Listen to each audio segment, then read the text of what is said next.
So okay mga Lods, mainit-init pa. Katatapos lang ng Gilas versus Dominican Republic. Konti na lang mga Lods, mananalo na tayo. Pero talagang inantay ko munang matapos yung first game bago ako magsalita or magkomento about dito sa lineup na to. Actually mga Lods, uunahan ko na kayo. Lahat na nandyan. Deserving yan. Ang ano ko lang kasi, ang hindi ko lang nagugustuhan kasi, yung bash tayo ng bash mga Lods. Yung mga mas magagaling na nga sa atin sa basketball, yung mga may mga pinatunayan na nga. 'Di ba? Yan yung mga lineup nila. Tayo bash pa tayo ng bash. At ang lagi natin binabash siya si Kiefer Rabena.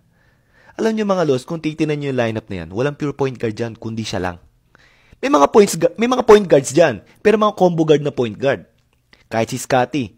Si Scottie, point guard siya pero mas marami siyang ibang kayang gawin. Pero hindi siya focus on talagang point guard. O may mga nagawa siyang maganda highlights pero bago niya magawa yun kanina, ang dami rin munang mali at mga turnovers. Alam mo yun, or pinapasa niya sa mga alanganing pwesto, kaya yung mga kakampi niya ay nahihirapan. Sa ganung level kasi si Kiefer Rabena magaling talaga. Na which is pinatunayan niya kanina. Okay?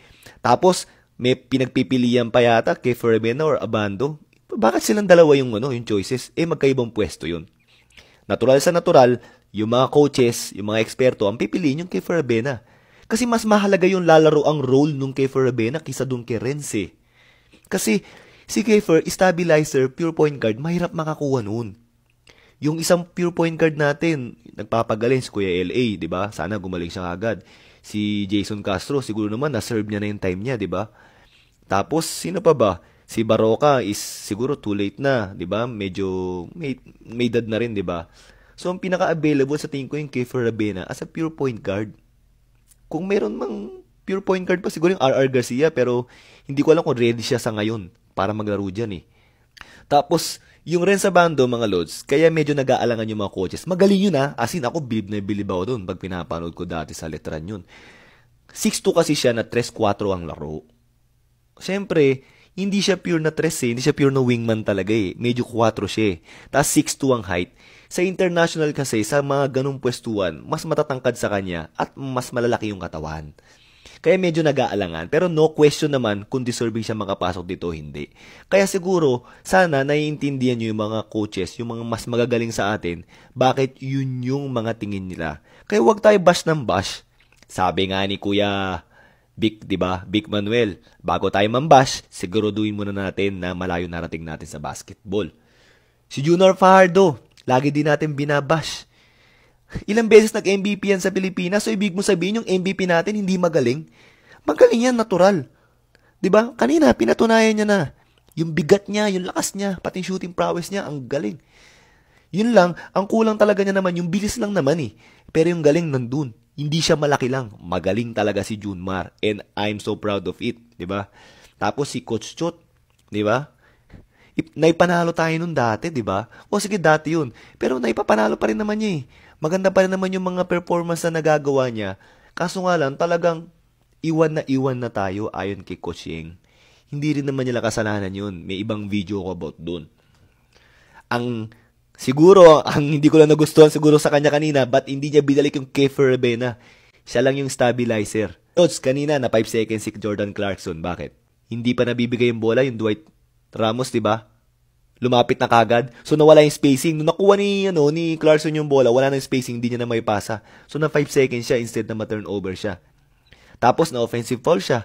Pagod na, di ba? Kaya pagdating sa pwesto na yun, yung natural na mga galaw niya, hindi niya na magawa. Actually, talaga man offensive foul Kasi siniko niya, hinawi niya na siko Chicken wings kung tawagin ng iba yun Tapos, yung pagbababa ng bola, inaalala pa ni Jordan Clarkson kanina, kaya sobrang pagod na pagod siya. Unlike pag si Kiefer ang nasa loob, talagang alam mong dadalhin niya yung bola. May bababa yung bola ng maayos, may setup, at may papasa niya ng maayos kay Clarkson sa pwestong gusto niya.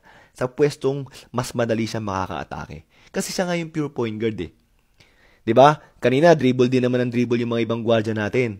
Same din kay Kiefer dati na nireklamo natin. Kasi wala pa silang mapasaan Malalaki at mahaba yung mga kalaban.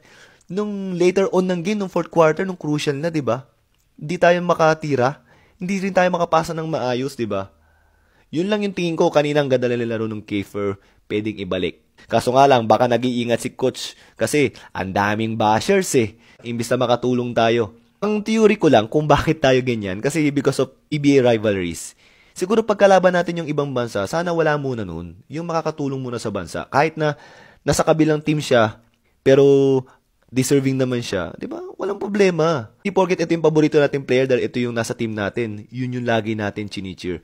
Pagdating sa labas ng bansa, kailangan kampi-kampi tayo. Sana ganun tayo. Okay? So, mga lods, hindi ko alam kung may kwenta ba yung mga sinasabi ko, pero sana nag-enjoy kayo sa mga sinabi ko at na-enlighten din kayo, di ba? So, yun lang mga lods, laban lang, Pilipinas.